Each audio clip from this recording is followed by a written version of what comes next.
then. Oh yeah. And oh sweet. Should be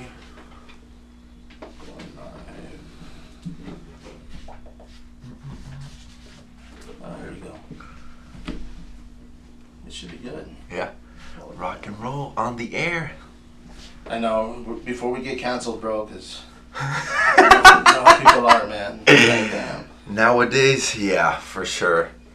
I think, would you say or attribute it due to social media or just the ease that anyone in the world could have like a platform that where people like back then maybe like didn't know like certain things that people do or even think, and now they're just like expressing, and then people jump on board and they're like, oh, you know what, I agree with this person, and then that turns into something.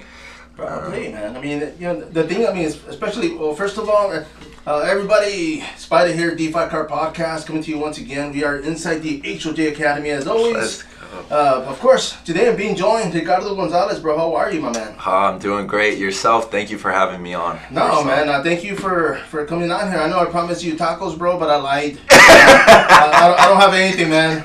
I just use those to bring my guests in and then drop the bad news, bro. Hey, the nerd focus is more than enough. Honestly, it's a privilege. No, Let's go. By all means, bro. Believe me, I live out that stuff right now, so I'm good. But man, I mean, first off, bro, I mean, you are a student here at the HOD Academy. Now, I know yesterday, for example, I saw you out there and you assist with the kids class. Yeah. Now, is that, and I haven't asked Jacob or even David, but I mean, is that more for that you volunteer and you're kind of like, hey, trying to see how it is to go about like teaching? Yeah, pretty much. I mean, they first hit me up with the idea. Of course, I knew it was always a possibility to coach or just to help out here and there. I didn't think I'd like actually get a class or like be doing it pretty consistently, but they pretty much just saw me and they just know my schedule where it's based off work. I was Ubering, so it's very flexible, and so I was, gosh, I love to train. So I was always here. I'd get here like around 5 before the 6 p.m. jiu-jitsu class starts, just to get in some extra work, maybe hit the bag. I think that's what I would mostly do beforehand.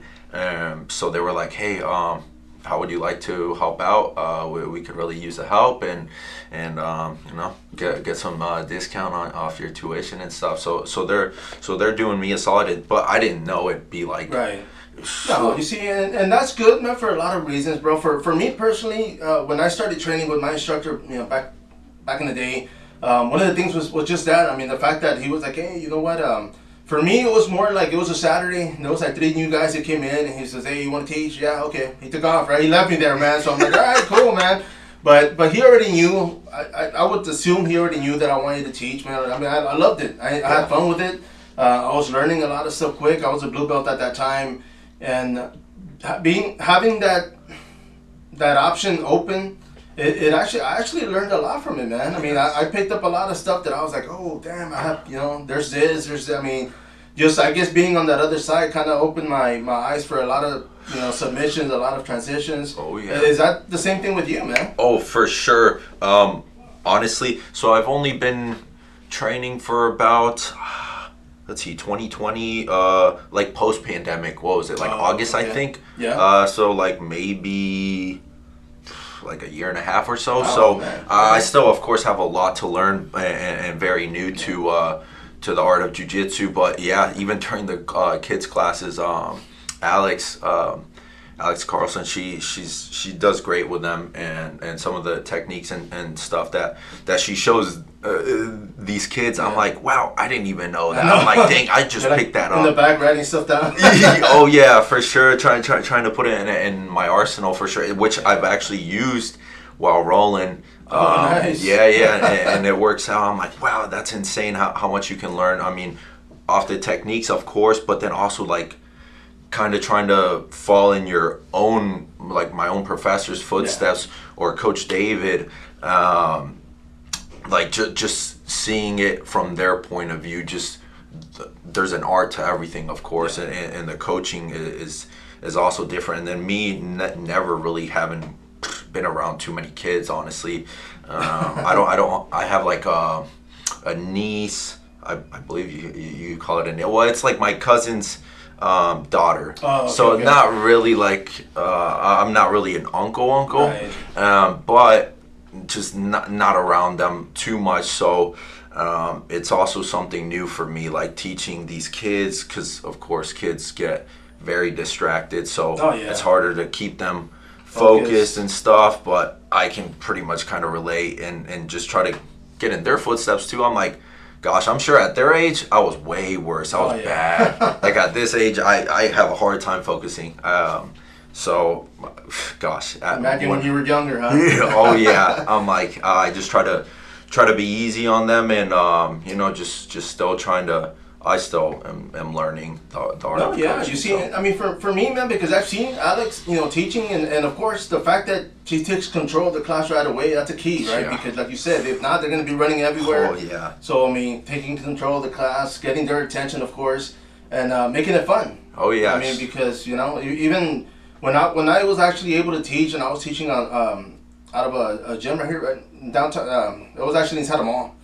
And for me, I made it fun, man. I made it Yeah. to where guys would come in, I drill, we would do solo drills, partner drills, repetition. I mean, just, but at the end of the day, everybody was laughing, everybody was having a good time. I Yeah. said, okay, you know what? And everybody always came back, man. And that's one of the things, the feedbacks that I always got. They were like, man, I'll be back tomorrow, bro. Or when are you going to have class again?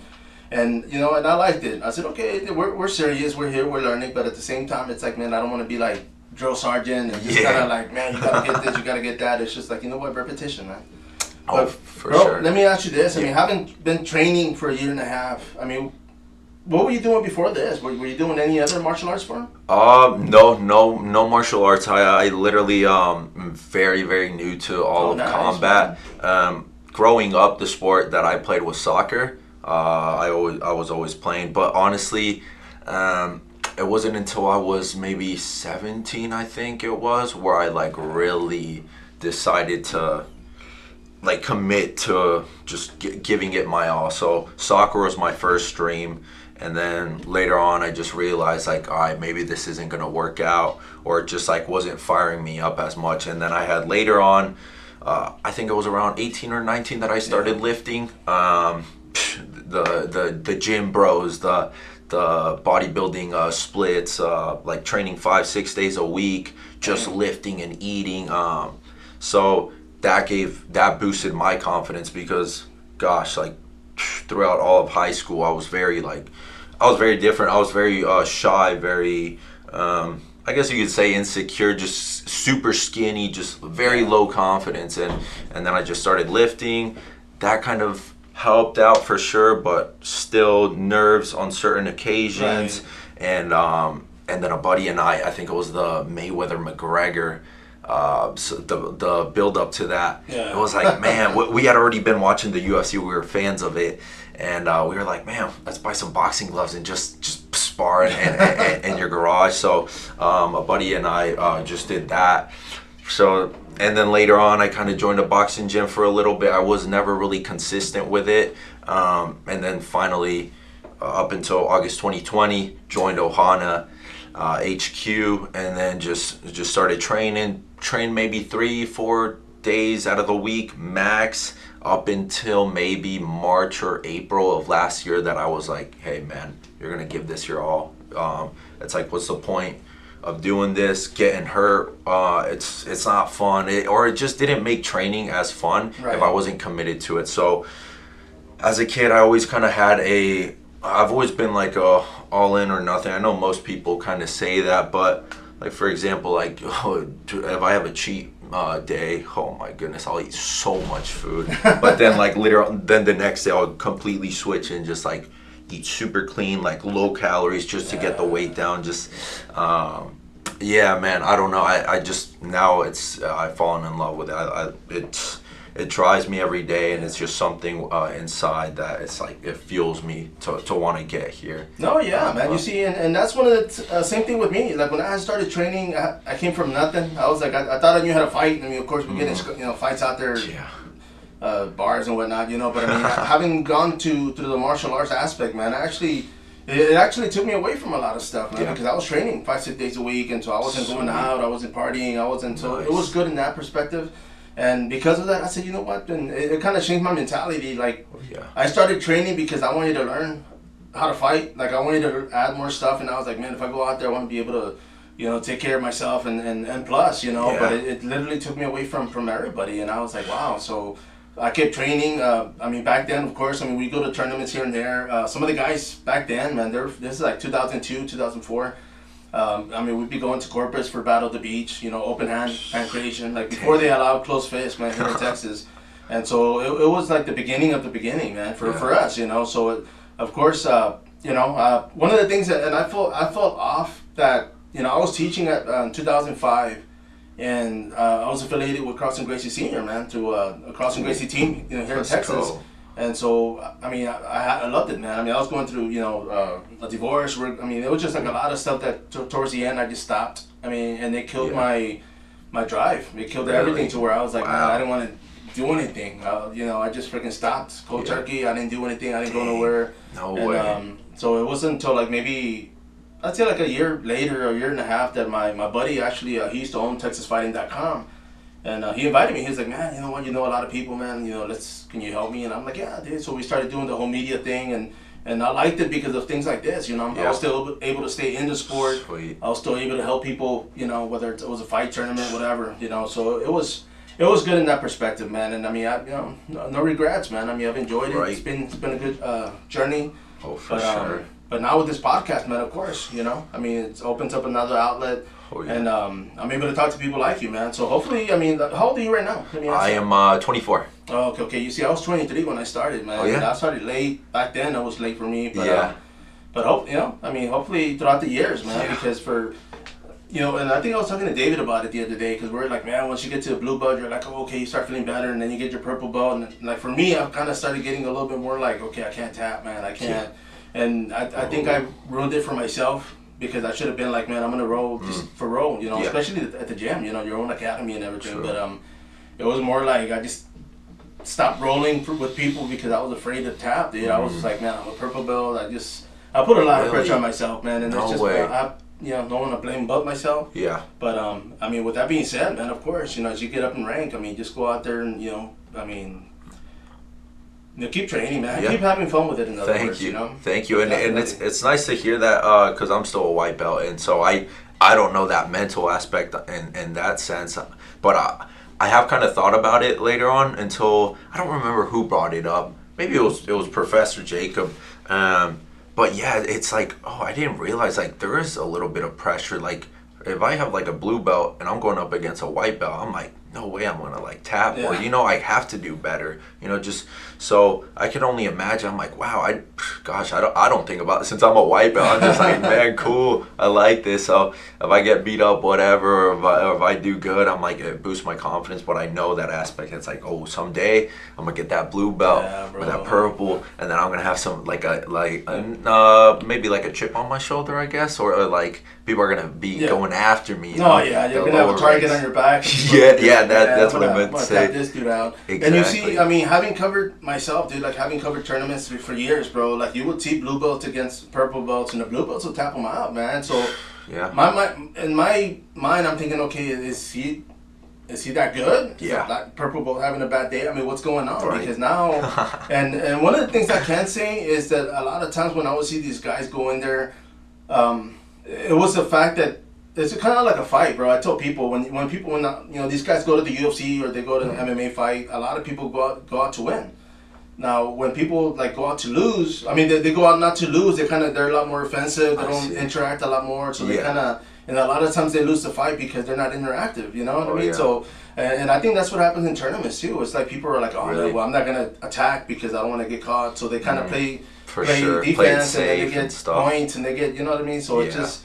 But yeah, I've seen it happen. Even tournaments here, bro, in Texas. You have black belts that go with brown belts and they get tapped out, and it's like, does that discredit them? No, it's just it's a competition, man. For sure. You gotta keep learning, but Yep. But you'll get there, man. Man, thank you. Yeah. No, and for example, Hamza Chimaev, he just got his purple belt after winning. So it's like, gosh, imagine a black belt rolling with that guy. It's like that dude would probably kill like so many black belts. So, there's different levels to every single individual. It's like the color belt system doesn't completely mean everything. So, just trying to focus on yourself and you know what, I've never actually competed in jiu-jitsu or anything. I just jumped straight to a fight back in February, and so I'm honestly very curious and I'm excited. I want to compete in jiu-jitsu. Because I feel like it would be a very great experience, and then just to learn more of that art, because I would say jiu-jitsu definitely I mean, like with anything, but just so much to learn, and I'm just very new to it. And that's the thing with jiu-jitsu, because it's like for years, like even back then when I was drilling my students and I would go over, like I would always tell them, like the arm bar's an arm bar. I mean, it's a piece of your arm that gets hyperextended, so regardless if they're in guard, they're in mount, they're in side control, they always have that option of getting it, Yeah. So what changes is it's the setup. It's just like, okay, let me show you how I set it up. So when you go to different schools, you get your instructor. I mean, he has his way of setting up arm bars or whatnot. For sure. But yeah, man. I mean, as a student, of course, you're gonna learn. When you see something, of course, you're gonna want to try it, man. So it's just a matter of trying it here at the gym and then see if it works. If it doesn't, of course, you don't want to try it out there at the tournament. Yeah. But yeah, man. But I mean, as far as the fight that happened, man. I mean, what was that about? Was that a smoker?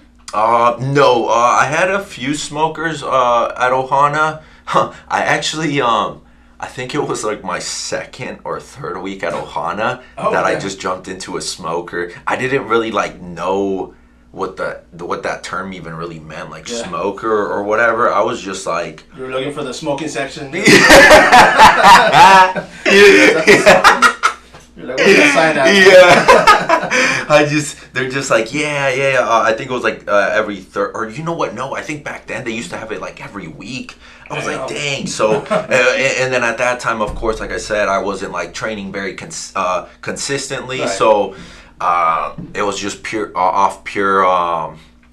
maybe ego or like confidence, just like I was like, I'm good, because outside of just the gym there at Ohana and the martial arts training, I still would like run. I always just like staying active. I think, I don't know, I've kind of just always had like an obsession ever since I started lifting. Just looking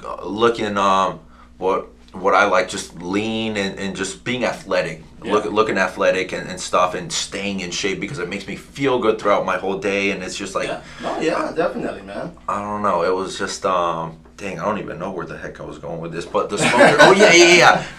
The fight, right? So sorry, I'll get off track at times. You're good, man. Sure. But I think I did a few smokers there at Ohana, and then finally the opportunity came up. I was training at Ohana up until this year. I joined House of Jiu-Jitsu, HOJ. The reason being just Jacob. He was my first MMA coach there at Ohana. And then it was actually, funny enough, it was a smoker, my last smoker there at Ohana, where Jacob or some of the HOJ guys came, which I was still pretty close to some of them, but they came because some of their guys, which now like my teammates, were gonna compete in the smoker, and Jacob actually got in my corner, and someone had recorded the smoker.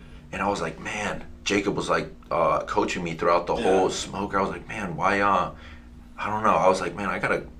That's my coach, man. That's my coach. Yeah. Like, he helped me out throughout that smoker, to be honest, because that was honestly my toughest one still to date. That last one, because I got hurt pretty bad. It was actually I shot him for a double, and I hit the dude's knee. My eyeball just. It felt bad. Yeah. I had never felt anything like that. I was like, oh, geez. So I was just, it was a nice learning experience, trying to stay composed while being hurt. So just all those things gave me the confidence to compete right away. Joined House of Jiu-Jitsu January, fought the next month. But I always like staying in shape. I'm always training. So I was like, let's do this. And finally came about. I don't know. It was. It felt very different as to what I expected. I expected to be way more nervous. Just, I don't know. I didn't think I'd be able to handle it. I feel like as good as I was able to, or just internally, I wasn't. I just felt good. Of course, I attribute it just to the work I'd been putting in, and yeah, it was a fun adventure. It was very awesome. What promotion was that for? It was Texas Clash. Oh, okay. Yeah. I actually, before that fight, I was supposed to. I actually got, that was my third opponent change. I was gonna I was gonna fight at for Fury the day after, but then the opponent or whatever didn't work out. So, and then I started seeing some of the guys there at Cowboys that they were gonna compete at Fury. That Brandon Moreno ended up going to that event because one of his teammates was gonna fight. I was like, dang, I gotta take a picture with him. That guy's awesome. I gotta be over here, man. Yeah. But no, it was nice. I was like, all right, I'll fight the day before, and thankfully it went my way. Unanimous decision. You're your own worst critic, of course. I wasn't very pleased with it. I was like, gosh, I could do better, but nonetheless, it was very nice to finally get it out the way. So. Oh yeah, man, and that's the thing too, because even when you win, you learn. You know, For I mean, sure. I'm sure you went back and looked at video and you're like, man, who's this guy? yeah, for sure, man. I jumped back in the gym on Monday, and Nice. just gosh, honestly, I honestly feel like I was training more after the fight than during camp. And I was really? and I was still training like every day during camp, but just like up the intensity a little, and then just like just started working on specific things more. Yeah, and because just now being here. Instead of using unnecessary force or spending unnecessary energy, you're like, okay, now I know where, For sure. And that's good, man. I mean, because you do learn, I mean, back in the day, I mean, all we did was spar. We used to go to, like, other gyms. There wasn't even smokers. We just, Really? It was kind of weird. But it was just, for me, man, the first, I guess when we did, like, a kickboxing type smoker, man, and, the guy I went with my weight, but he was tall, man, and I was like, oh, okay, no problem, man, no big, I felt good. I was like going in there, and dude, he just out jabbed me, dude. He just got jab, stiff, and I was like, damn. And the whole fight, I got frustrated, bro. Like I was, I don't want to. I was like, dude, I don't want to. There's nothing going on, man. Like I kept trying to move and bob, and so because of that, like you said, I went back and I said, okay, I got to learn my, change levels, change, my standing, my foot stance, work on just everything, because. Yeah, you don't think about it till it happens, and then you're like, oh, okay, crap. And I'm pretty sure, I mean, having 3 opponent changes, man, that kind of sucked, dude, because now you're like, okay, well, I'm getting ready for this kind of, Yeah, different style for sure. They were different styles, but to be honest with you, I don't know. I kind of, I didn't really care about the style or the opponent.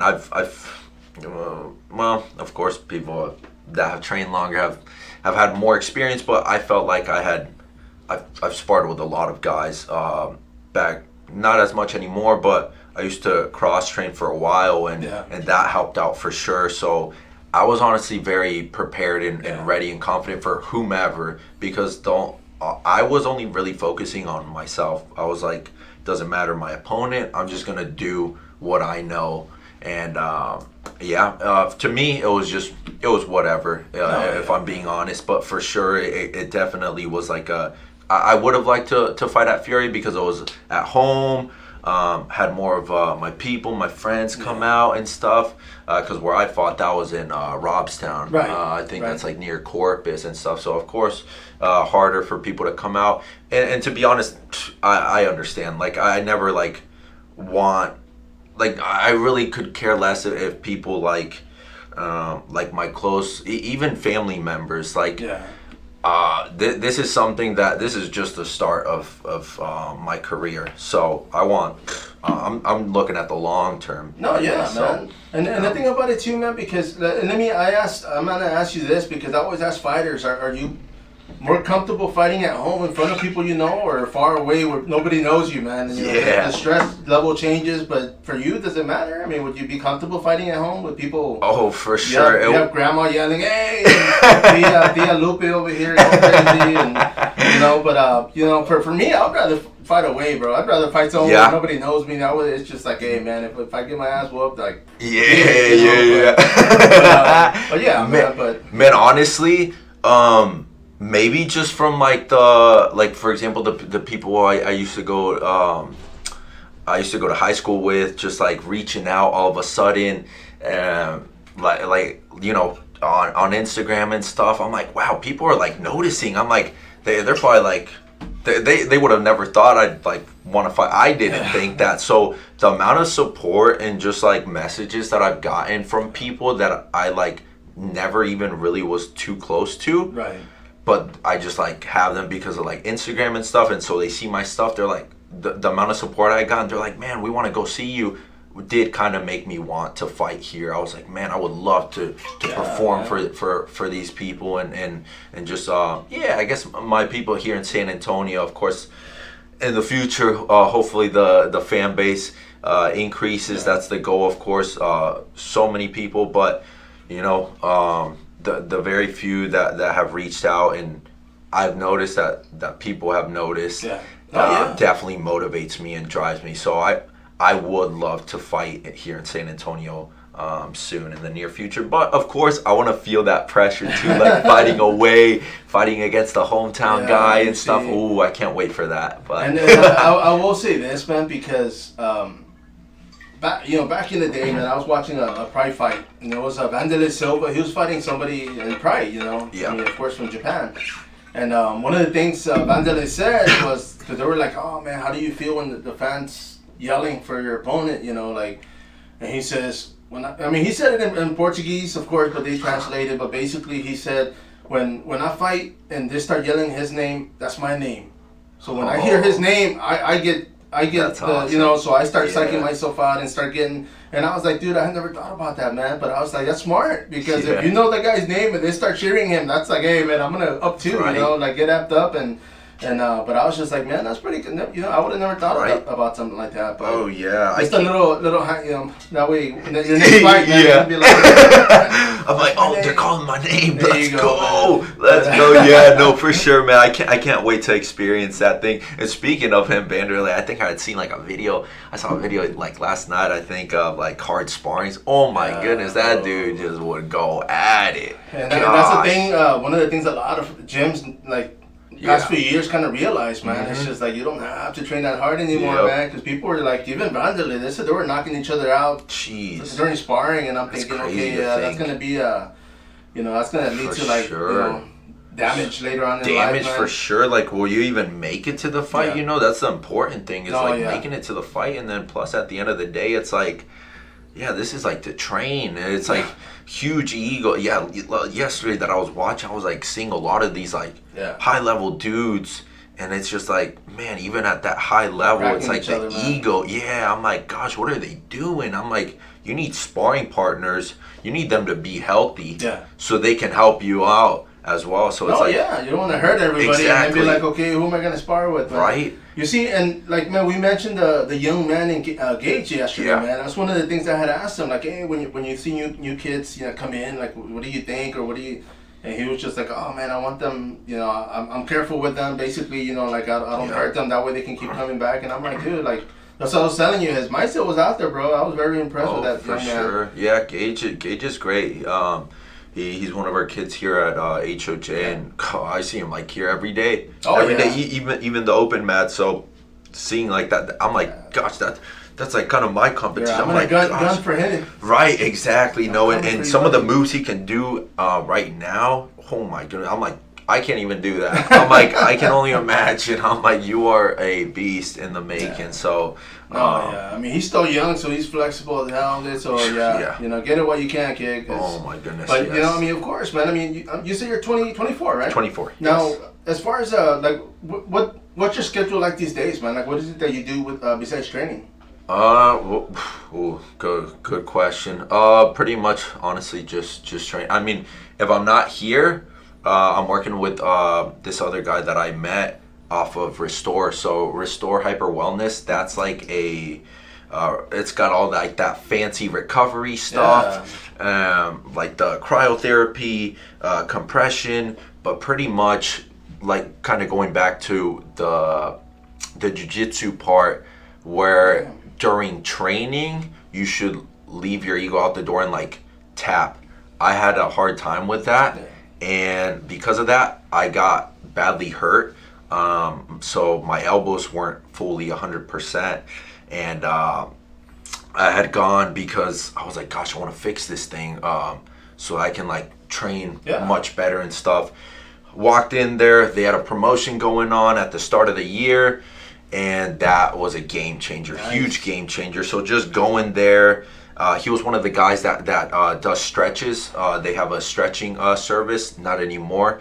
But yeah, he basically would see me there every single day, and he was like, okay, this kid seems like he's got some drive, dedication, and yeah, he started his new company and called Tidal, Train Tidal. So it focuses a lot on recovery, nutrition, and training. So he's helping me out with all that. So if I'm not here, I'm training with him. Basically, strength and conditioning, mobility. He used to work with Jason Kilgore. He a movement coach of Alex, and even before Alex started going with him and knew him, this guy, his name's Javier. He was a student of Jason way before, like at a young age. I think he started maybe around 14. So yeah, he's like, that was like honestly I think he had told me like the first ever kind of training.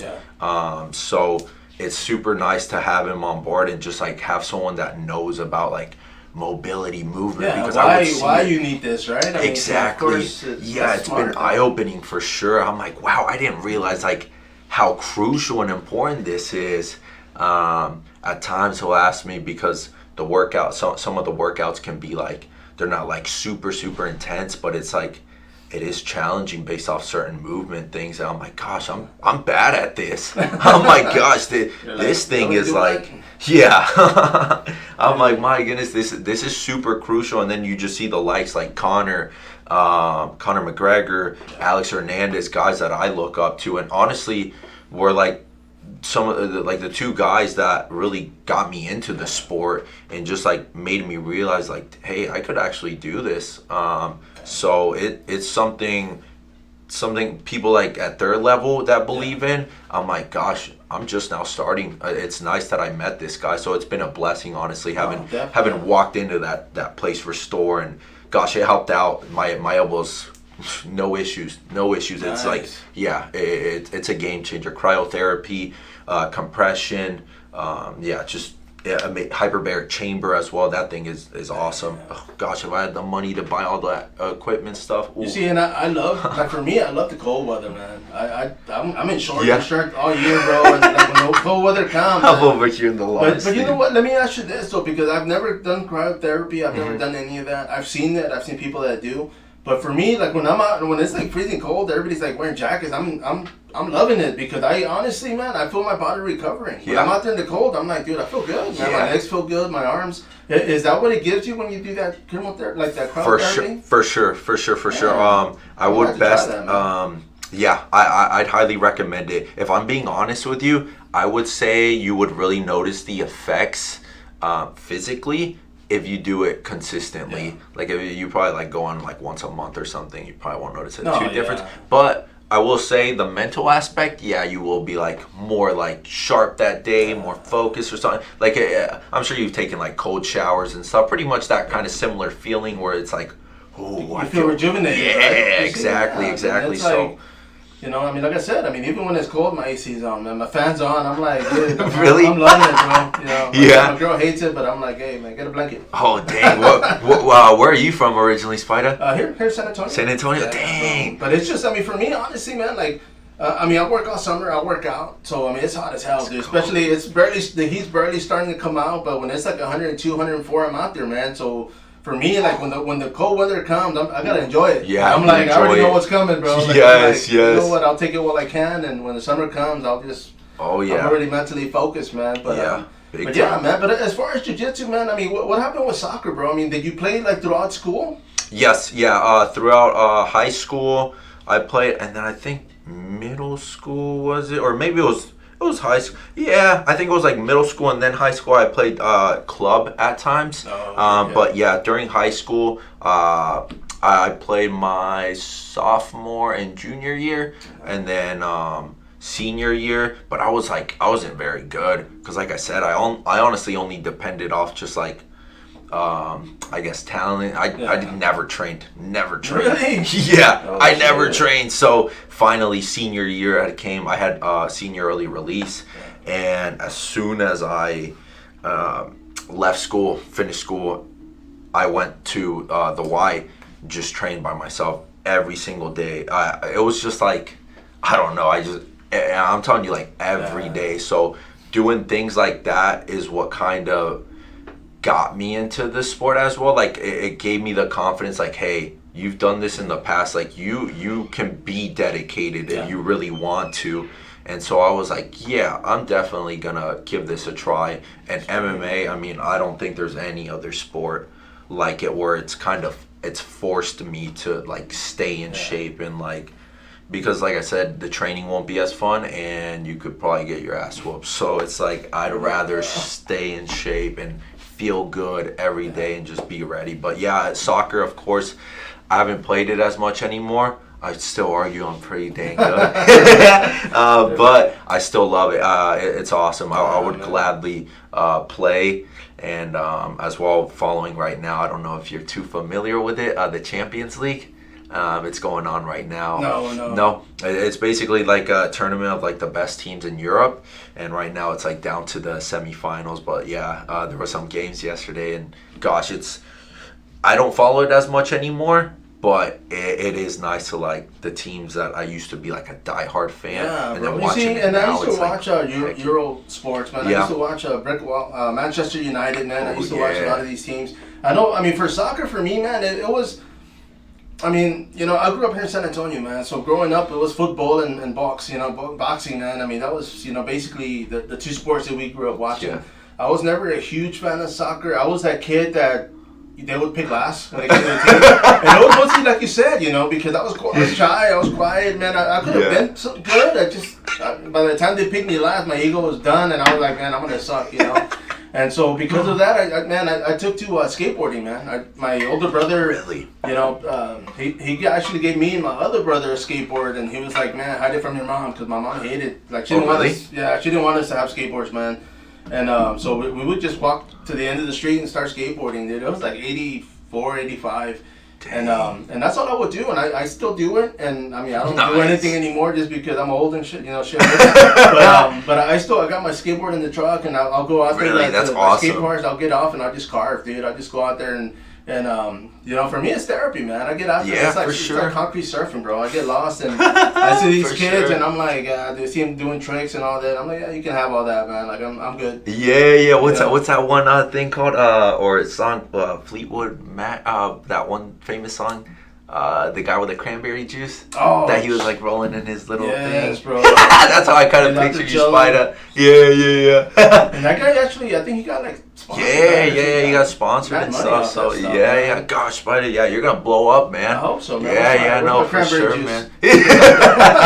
Spider with the nerd focus while rolling downtown. As long as I don't hit a freaking little pebble and. Yeah. You ever get hurt while skateboarding? Not bad, but yeah, bro. I think, as a matter of fact, somebody brought it up the other day on one of the forums, dude, and and they were talking about like people that were slamming, and I was like, dude, the worst one that I had, we were at this, it was a business building, man, downtown, and it was like, it was this thing called caveman where you do a rail slide, but you hold the board, you put it on the rail, and you jump on it and just slide, bro. And I saw everybody doing it, and I was like, oh man. So I was like, you know what? The first time I tried it, I went halfway, I bailed. I was like, shit. So the second time, I finally got on. I stayed on it, so I landed. I landed like 2-3 straight. So I was like, sweet, man. So we kept running up. Let's go. And the last one, boom! I jump on it, uncomfortable. I start feeling my board sliding. My wheel got caught, and bro, like halfway through, I jumped. I couldn't, just steps, bro. Just crumbled down and. Luckily, I didn't break anything, but that shit hurt like hell, dude. Like I was like, damn. Man. I mean, I got up and kept skateboarding, but I was like, man, that was like probably the worst one for me. And I'm grateful. I never had any injuries, man. Like I have buddies that were breaking fingers and breaking ankles, and I'm like, damn. But it's just that I never. I would do tricks, and I actually knew a couple of things, dude. Like we used to ollie on picnic tables and over trash cans and stuff. Yeah. And we used to land them, dude. But it was fun, just getting away and getting lost somewhere, and then going back home. It was like it was definitely therapy back then too, man. But I liked it because it was more of a one sport type of thing. It wasn't like a team sport. Yeah. It wasn't. I was like, pick me last now, bitches. Who's last Right, exactly. Freaking, where's Tony Hawk? Man, where's my give me a sponsor. No, but it was just because of that. I could get on my board and go by myself. I didn't need nobody. And of course, the thing with skateboarding back then was that you see kids and before you know it, there's like 8, 10 kids with you, man, and you're just skateboarding everywhere, and it was just like, all right. They just notice, like, oh, that's pretty man, cool. you just go hang out with whoever and make some friends. And it was always a good times, man. What's your favorite sport, Spider? Favorite sport? Yeah. As far as, man, to watch? Or to both, to do or to practice and to watch. Man, honestly, like I love to swim. Yeah. Like I love the water, man, and I mean the thing about being here in San Antonio, the closest we have is where the Riverwalk is, and I ain't jumping on that, bro. But yeah, man. But I mean, it's not necessarily a sport, but as far as like for a workout and stuff like that, definitely swimming, bro. Yeah, I mean, swimming. When it comes to watching, you know what? I'm not gonna be I do love mixed martial arts, dude. I love watching it.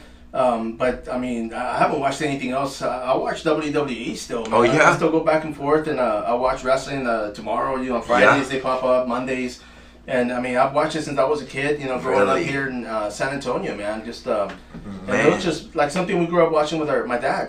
So I still stuck with it, dude. Man, I've never really I never got into like WWE wrestling or really like followed it. But some of the little bits like here and there, just because of social media, like the memes and stuff, I'm like, man, this stuff looks funny. I'm like, this is awesome, pure entertainment. Yeah, did you watch this last? I think it was WrestleMania with Logan bro. Paul. Was it cool? I didn't watch the pay-per-view aspect of it, man. But you see, like they had Logan Paul. They had that guy from Jackass, and I'm stuff like that, dude. It ruins it, bro. Like I'm like, you know what? They're doing it for ratings. Yes, I get it, for sure.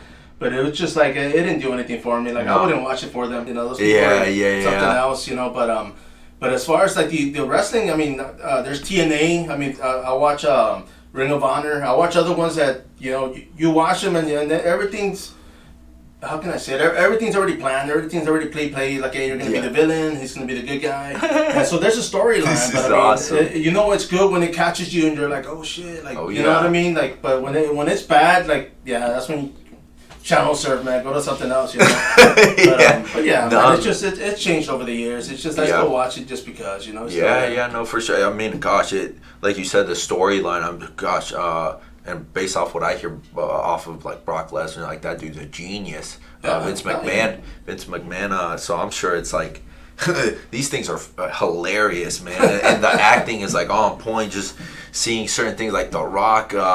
Back then, I'm like, wow, this stuff. Okay, I can see now why people are like super into it, because the ones that are like into WWE, they're like super hardcore. So it's awesome to see that, man. You see, like I was not the Attitude Era, man. For me, like the '90s, that's when everything was real, because of course, like you had like Stone Cold that was like angry at his boss, and it kind of people related to it, man. They're like, I hate my freaking boss too, right? So people kind of like, okay, you're out here drinking beers, and it was just our alter ego, man. And so of course everybody was like, I want to be like this dude, kicking his boss ass in the middle of the ring, and still getting paid, And it was just like that was life. It's like, how can people not find that entertaining or funny, man? I'm like, that stuff is funny. Yeah, dude. You see, and it's I think what do they call it? It's like soap opera for men. It's what they call it. It's like, man, I dig it, bro. I'm a fan. Man, when's the next one? Like big pay-per-view or something? I would actually really like for the WWE. Yeah. Damn it! I saw the freaking thing yesterday too, man. They were talking about it. I forgot what it was, but I know there's like AEW. I forgot what was that.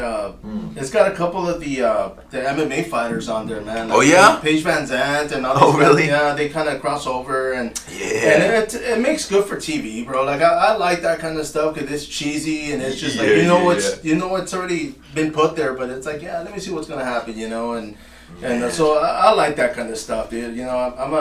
I grew up in the '80s.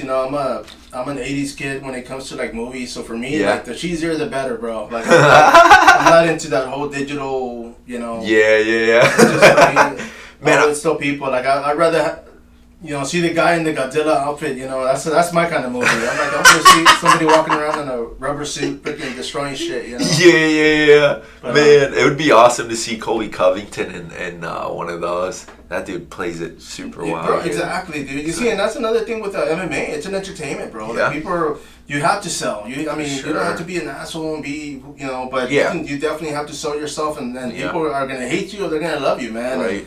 And either way, Dana White's cool with it. You'll still get paid, man. Right. You'll keep your job even if you crap on your boss. Oh yeah. Talk some smack, because he's definitely, some fighters have had some beef with Dana. But of course, it's not the best I can see that. That's perfect. I mean, I know McGregor, like the whole throwing shit into the bus, and it was just crazy, man. But people loved him, dude. Yeah. They hated him either way. He was still making money, man. The attention they got from it and stuff. So. And man, let me ask you this, bro. As far as MMA fight for you, man, is there something coming up, or are you looking at like maybe later on in the year to compete? Yeah, possibly the end of May. I'm still unsure. No opponent officially. If not May, for sure June, July. I'd like to get back just as soon as possible. After my last fight, it was just like, gosh, I can't wait to do this again, man. This is awesome, and I'm excited to see where this journey takes me, man. I just love it all. And it was a 3-5 minute round? It was, 3 threes. 3 threes. Okay. Yeah, 3 threes. Amateur circuit, right? Yeah, yep. Yeah, 3 threes. So, I'm curious as well to see once the 5-minute rounds come up. It's like I train that way. I always try to train longer than 3 minutes, of course, and just be more prepared and stuff. But yeah, unfortunately, nothing confirmed yet. But hopefully soon, Spider be able to see me. And man, you gotta let me know if there's like a big WWE card that's gonna come up in the future. You gotta let me know, because I wanna watch at least one whole one just to fully understand it. This guy's full of shit. Yeah. I thought you said it was good, man. Yeah. And I honestly will say, like, I know on Fridays it's I forget, I don't even know what they call it anymore, man. But on Fridays they have a program, and it's kind of like they separate the two shows. Like the Monday's Raw, and the Friday is whatever else they call it. And it's good because it's like you kind of see different storylines, and it's that's what gets my attention, man. I mean, I go home. I have UFC Fight Pass, so I'll be watching the fights on my phone, and the wrestling on the TV. Oh, yeah. And I'm chilling. So it's like whatever's catches my attention, I'm like, I'll watch this, bro. It's like all MMA on my part. And yeah, of course I personally do. I like MMA fights in the moment. Like, I guess I'd say I'm a pretty big fan. Like a fight coming up or something, like, man, I can't wait to watch that. But like, once I already know who wins and stuff, it's like I only go back really and watch fights just to study and certain things. So I'm not even like a super huge fan. Like I probably couldn't watch like fights all day. Like I'd probably get bored of them. If I'm being honest. Let me say this, bro, because since I've been doing the whole media thing, I've been doing it like over 10 years. Yeah. And being cage side, and everybody's like, oh man, you get to watch this, and I'm like, dude, really, I don't. Yeah. Because I'm taking pictures, I'm doing video, and I'm doing other stuff that it's happened where people are like, man, who won? And I'm like, crap, I gotta look at my pictures. And I'm like, dude, I don't even know, man. But it's just because I get caught in that moment, and it's like, man, but. And that's what I was saying earlier. I mean, when it comes to being a fan, it's like I love the sport, man. I love covering it. I love being able to get interviews. But it's just like you said, it makes sense. When it comes to me, like to sit there and actually watch a fight, like I'm like, yeah, like, it's hard for me, man. But it's just like I feel like I gotta take pictures with my phone, Yeah. It's just but yeah, man. But I mean, it's just I love it, man, enough to be able to, of course, be doing this. But yeah. I guess just being in it so much or for so long, it's just like, of course, like with anything, it just gets kind of, I don't know. I guess, or maybe I'm just not like super. I've always kind of been. I've liked doing things rather than being like the spectator. I've always wanted to do like soccer growing up. My dream was always to like play. Like I'd like to watch the games and stuff, but my goal was always, man, I want to be the entertainer. I want to be that person. So it's kind of the same thing. It's like watching it. Of course, I really enjoy it. but I definitely enjoy training way more. I love training. Man. You so. see, and let me ask you, because I mean, obviously, before fight week, when you went out there to compete, how often were you guys training here, man? Because I know you guys train pretty hard, bro. Yeah. Gosh, of course on fight week, that too. Yeah, I was very curious to experience my first ever fight week. Nerves, I thought nerves, the weight cut, all this stuff, finally experiencing it, but it was all amazing. Of course the intensity dropped on fight week to try to make the weight, less calories,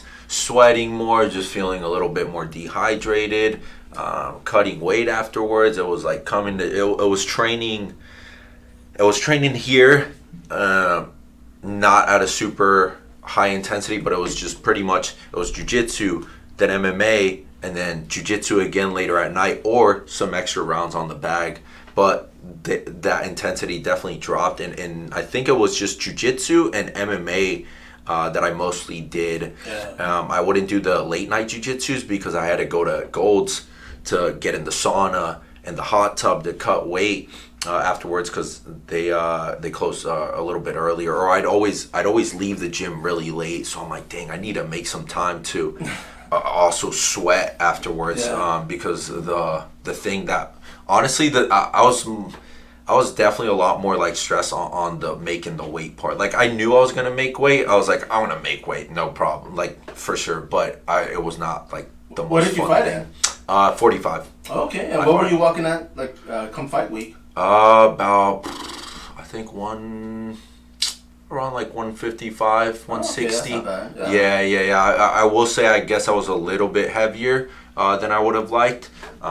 So that was also kind of like the panic part, and I was just like, gosh, I gotta get this weight down, and just sweating, feeling like crap, dehydrated, and then only to like drop a little bit. I was like, oh my goodness, this is what it feels like to cut weight. I was like, wow. So going through all of that, the weight cut was what definitely made the fight the fun part, which I would hear fighters talk about that, but I was like, they're crazy. Right, but now I'm like, I get it. I'll go outside and sweat. I get it, man. And what did you guys? Because I'm pretty sure Jacob's gone through it plenty of times, man. So what did you guys do? I mean, as far as like the sauna, you guys did the whole. Yeah, it was. I think it was like a 20-30 minute hot tub. Yeah. Full body, like getting my whole shoulders down. Like the first 2-3 minutes, I was like, man, this is awesome. Hot tubs, it feels nice. Oh man, once it starts getting 5, 6, 7 minutes, you're like, oh, okay, gosh, like all you're sweating all your demons, just like going deep in your thoughts, you know. And then we did that. Then swim a little, few laps on the pool to cool down. And then and this was all, and then finally put the sauna suit on, which professor did let me borrow. Super thankful for that. And then 20-30 minutes in the sauna afterwards, and gosh, man, that was not fun at all. You see, so you had dropped. I mean, what did you weigh in the next day? Did you weigh yourself a fight day? Yeah. Fight How much day. did you go up?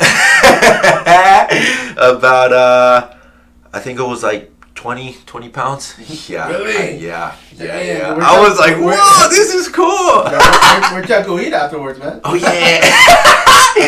We went to some Italian restaurant. Sweet, man. Oh man, yeah, that stuff was good. I'm not even too big into Italian, but it was so nice. It was like, it was so good, man. It was so good. And like, give it to me. I don't care. Yeah. I was like, oh my goodness, this chicken. Oh, it tastes so good. And then afterwards, there was a Walmart nearby. My teammates and I, we go to this Walmart, and then we just start like buying, or I was like buying a bunch of like nuts and stuff. And I was like, oh man, all right, just buying good stuff. Everything. Yes, exactly. And gosh, I ate a lot. So I didn't think I'd blow up that much, but yeah, I was pretty insane how I. You see, and let me ask you this: how did you perform the next day, knowing that you had cut? I mean, after that weight cut, like, was your performance still good, or you kinda like? Okay, no, I felt amazing, to be honest with you. I felt great. I was like, wow, because I don't know, like I guess I would say maybe the last 2-3 days I was way lower than at the start of fight week, so it kind of like made things for sure a little bit easier. It wasn't like a huge like 10 pounds in like one day, you know. Yeah. So I felt really good right after the weigh-ins. Drank some Pedialyte and then ate. Ooh, I felt golden. Then the next day as well. Never having fought in my life, I was like, okay, I just do not want to feel full during the fight, so I made sure I ate like way before my fight. I wanted to be like pretty hungry while fighting. So I felt awesome, honestly. Nice, no man. performance decrease or anything. Like, didn't feel weak, low energy, nothing. I just in that cage, I just felt ready to go. I didn't even realize like my adrenaline was really going until like the third round. I think it was just like, oh wow, I am like using a lot of energy. I was like, I need to chill out a little bit. But nah, it was like, yeah, it was pretty golden. It felt amazing. It was a great experience. Because of all that, I mean, will your next fight be at 145? Yeah, I would definitely like to. I definitely want to stick around 145. I don't want to be a fighter that cuts too much weight, because I've never experienced it firsthand, but I mean, you see it at the highest level, guys that deplete themselves too much, and then that affects their performance. So I want to stay around my natural weight as much as I can. Yeah. So of course, I know there's going to be heavier guys as my career progresses, but I don't know. I'm just very confident in my abilities and stuff, and I just like feeling good. I don't want to feel. Yeah, and especially right now. I mean, it's your amateur career, man. Right. So I mean, you learn exactly. It may be 4 fights from now, and say you decide to go pro, you can think, you know what, maybe I can do 135, or maybe or maybe even go up in weight. Right. Who knows, right. Exactly. I mean, ideally, I would love to get more jacked and get to a 55, but. I'm very curious and to see where all this takes me, and whether I'd be at 45 or 35, or maybe, like you said, 55. But my goal is always to try to get bigger, stronger. So I would like to stick at 45 and see how this goes. But yeah, as far as the weight cut, I think it was more, or in my mind, it was hard because it was my first time. Right. So I think that was also the thing, never having experienced that. But if I'm like in the weight I was and everything, to go down to 35, cool, that'd be something. Oh gosh, I couldn't imagine cutting an extra 10. Oh my goodness. Take your arm off. Yeah. I'm like, oh my goodness. Oh yeah, and it's intense, bro. Because I mean, these guys, like you said, they have it down to the science to where but you see them at weigh-ins and you're like, damn, dude, like they're. Exactly. They're having to be walked over there because they're so freaking fragile. Exactly. But yeah, man. But I mean, that's good that you were able to experience that, because of course, I mean, you had done smokers, like you said, but I mean, for it to actually be your first MMA bout, that's pretty cool, man. Have to make weight and everything. Just go through a whole fight camp. I as it is, a fight already is like pretty. It can be definitely nerve-wracking, so it's like, why add a little more stress with, like, I guess that diet aspect, where it's like, now I have to be training with less calories. I was eating good in like every single meal, never skipped a meal or anything throughout the whole fight camp. And if anything, there were some days where I like even ate maybe a little bit more than I should have, and it was still good, just because I believed in, like, I just trained so much that I just burned it off. So it was great at 45, and 35 I feel like it would be more stress on myself diet wise throughout the whole fight camp, and then to make the weight, dehydrating myself. So curious and excited to see this 45 run, Sweet, and would like to stick with it. No, well, definitely, bro. I mean, I know you guys have classes there, right? What's going on here at the HO today? Yeah. Gonna help out with the kids jiu-jitsu. Gonna help Alex out, and then maybe give a private. Not too sure. I'm also kind of pretty new to those, so it's super nice to have all these first time experiences, and just it's eye-opening for sure. So I'm probably gonna end up doing that, if not doing some jiu-jitsu, and then MMA, and then probably call it a day. And then after that, go with my buddy Javi. He's got some compression sleeve for the legs. He just got those. So to have a buddy that has them available, gosh, he's like, yeah, man, come and get your recovery. And so after the MMA, I'm probably gonna end up bouncing to go get recovered for the day. Work, bro. Yeah, I mean, let me ask you, what does that do, man? I mean, for people watching, I mean, what is compression? What is it? These compression sleeves, pretty much it helps improve and circulate blood flow into the certain areas like of your legs, right? Where maybe it wouldn't have too much because it's just compressing so much. So that helps with anti-inflammation, recovery, and it actually also helps with flexibility. So based off apparently with the science and stuff. So I kind of just go off those things. Like when I was going to Restore, I didn't know exactly, like, for example, what like red light therapy or whatever, the hyperbaric, cryo, of course, like I just kind of trusted in it. They're like, yeah, it's good for this and that. And then I just kept doing it like every day, and gosh, I felt great. Sweet. I didn't feel sore any single day when coming to train, and I'm telling you, I trained a lot. So it was definitely a game changer. It made me realize how important recovery is, especially for someone like me that I'm training 3-4 hours a day, and back then, like, I'm just thinking with the mindset of, oh, I'm young, I'm okay, no worries. It's so important. You get recovery that Superman is awesome. mentality. Exactly. You're like, you fall off, you right. fall off it. But exactly. It's been very eye-opening, honestly, just getting into this game, and recovery is awesome. So I'm super thankful for him, and something that I love and enjoy now, just the whole recovery process as well. It's like, man, it's essential if you want to be in this long term. So. No, yeah, man, and the thing about it too, I mean, I'm pretty sure it would benefit anybody. I mean, not just in training, but people at work or everyday life. Yeah, for sure, man. I promise you'll see the sky even more blue. The grass is greener. Sun shines even more. You just feel great. I highly recommend it. Restore Hyper Wellness. Also, I've been going to this one, Transcend. That's actually really close to here. They have a cold plunge available, so I've done that a few times. Yeah. Is that the one the guys went to last week? Yes. They went to, yeah. Yeah. That thing is awesome. It's pretty cold. But I know you like the cold, Spider, so I'd honestly recommend it, man. Give it a try, and then, like I said, you'll be feeling like, oh my goodness, my day's amazing. I'm on a budget, man. There's just a convenience store. They have that walk-in cooler. That's my therapy, bro. Those are the ones that I go into, bro. They're like, sir, are you buying something? No, I'm just walking. Man, those things are cold. Those things are definitely cold, bro. But I mean, because of that, I'd definitely be interested, man. I'm gonna look into that. It's great. Yeah. It's not even too much either. It's like I think for like 25 minutes, it's like $15. So it's definitely worth a try, and I know you like the cold, so yeah. I'm thinking right now for summer, bro. I'm working. I'll be like, go out there and get dipped. Right. Ooh. Man, speaking of it, man, the summer here in the gym right now during these times, gosh, this gym is hot, man.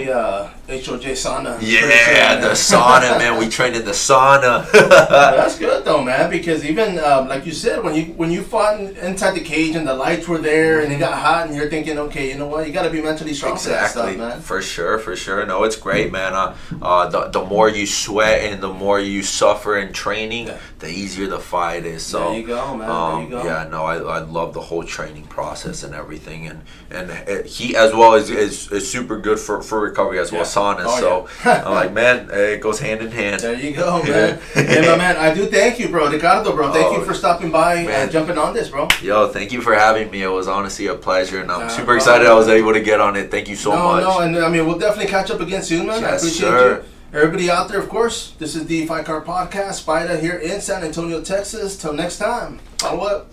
Peace. Sweet. Give me a few seconds for it to chill down, but it'll close up in a little bit. Dang. Yo, thank you. Thank you, Spider. Problem, that was awesome, man. How long was it? Do you know? Like an hour and 3 minutes. Sweet.